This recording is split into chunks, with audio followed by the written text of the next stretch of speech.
This car, it's a 2011 Nissan Leaf, has 22,525 miles. When I bought it, it had literally 1,000 less miles, like 21,600. And I got this car 11,900 MSRP or sticker price. I ended up paying a full total of 1,400, including tax, title, registration, and the extended warranty. My total after the interest on my loan is $16,000. I bought a 4-year-old electric car with 22,000 miles that used to cost $35,000 for $16,000 after taxes and everything. That's a pretty awesome deal, and I don't get why more people aren't taking advantage of it. And that, plus I got it from a good reputable used car dealership, CarMax, ding ding ding. And I haven't had a single problem with this car in the 1,000+ miles I've driven it. To me, this car meets every single one of my daily requirements for a car. I love it. Like it's got every single option I've wanted since I was a kid. The LED headlights, the super cool looking tail lights, the 2-tier dashboard, the navigation, everything. And I got this car that has every single option I want in a car for a price that I can afford. Like, my monthly payment is only $219 a month. I put like $3,000 down, and I got like a 5.4% interest rate. 5.4% interest rate, and I'm paying $219 a month for a car that people are still probably paying around $500-600. Honestly, buying this used electric car was one of the best life choices I've made in a while. And I'm not known for making good life choices. Like, trust me, my life choices are meh. And there's something to be said about driving around silently, just not affecting the world at all around you. I mean, like, just check out this dashboard right here. This is probably the most awesome thing about this car. It looks like you're driving the future. The noise this car makes, it's a tiny bit of noise from the electric motor, like a little whirring sound. It sounds like you're driving the future. This is what the Jetsons drove, but this is a 2013 version of it. And yeah, this car does look a little dorky, but I like it. I like the dorkiness of it. Now, when buying a used electric car, there are some things you gotta watch out for. And number one is the battery capacity.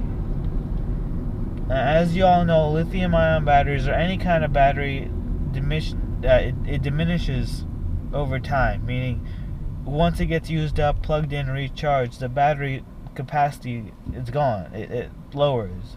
This vehicle's only lost one bar of its battery capacity. You can tell on a Nissan Leaf the battery capacity by this little gauge over here on the side. Nope, I should stay in this lane. I don't know, maybe. We'll find out. But if you are buying an electric car, you want to check to see if that you got one that has most of its battery capacity left in it. This one does, luckily.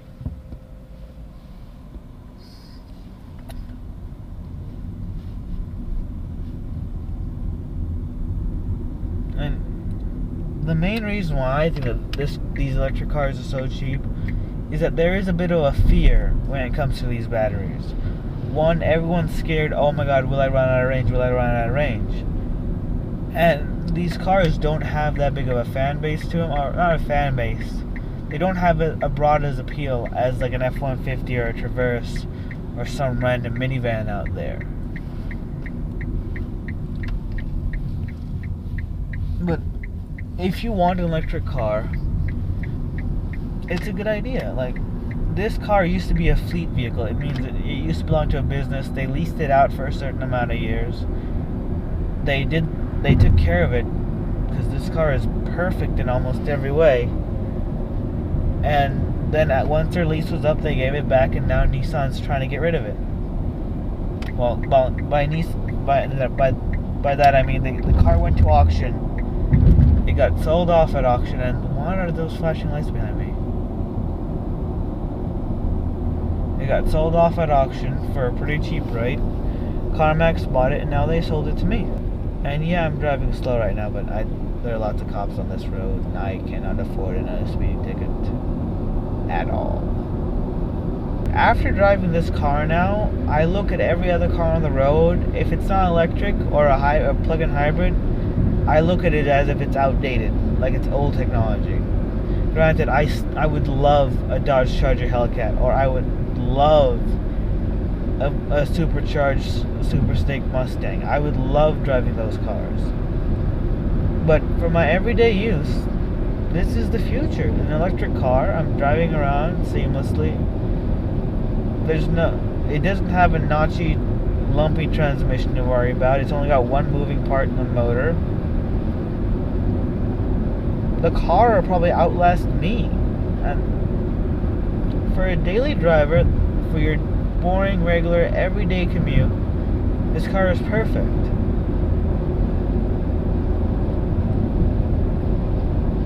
And besides, starting in August, I'm going to be driving 60 miles a day, 20 miles one way, then 20 miles back home. I'll recharge the car for 4 hours, and then I'll go to work, which is 8.8 miles each way. And I shouldn't have a problem.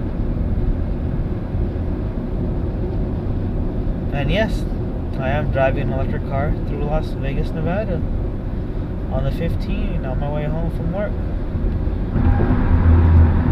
Now, that's one thing about this car.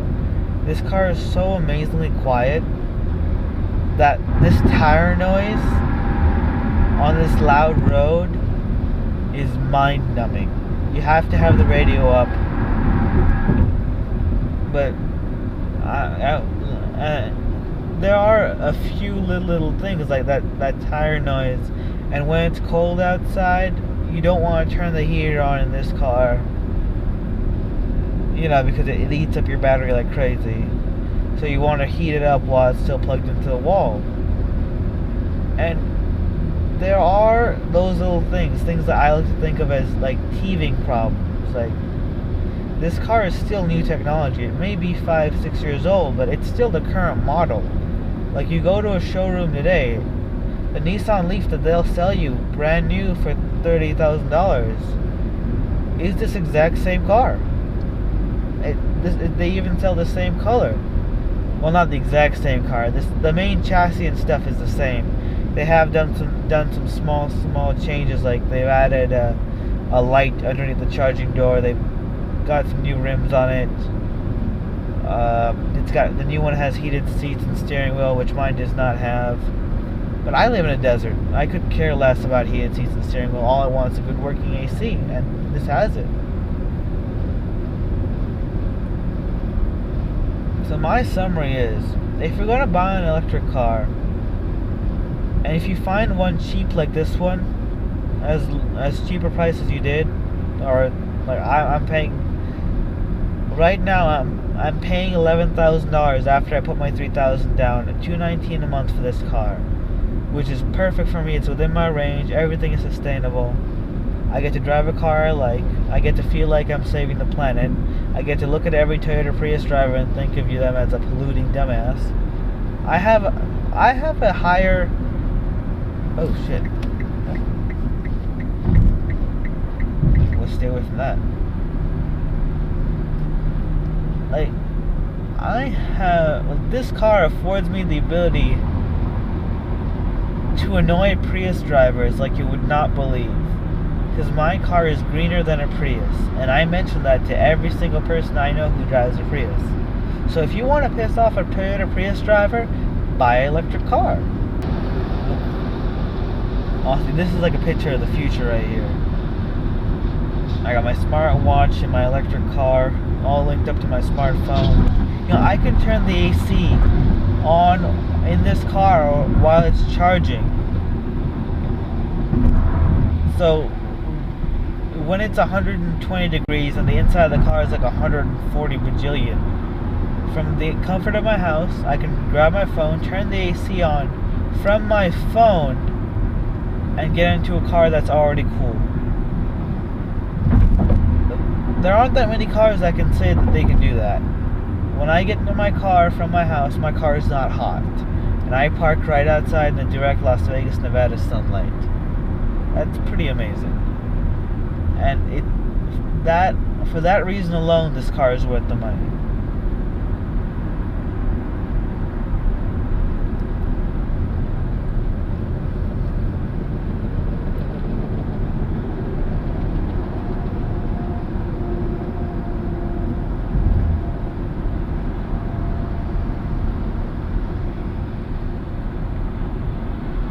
There's a Crown Vic right behind me. I think he's trying to pull me over. See that Crown Vic right there? Top car? It's been behind me this whole time. Oh, it's overtaking me. Yes. Thank you, Jesus. Oh.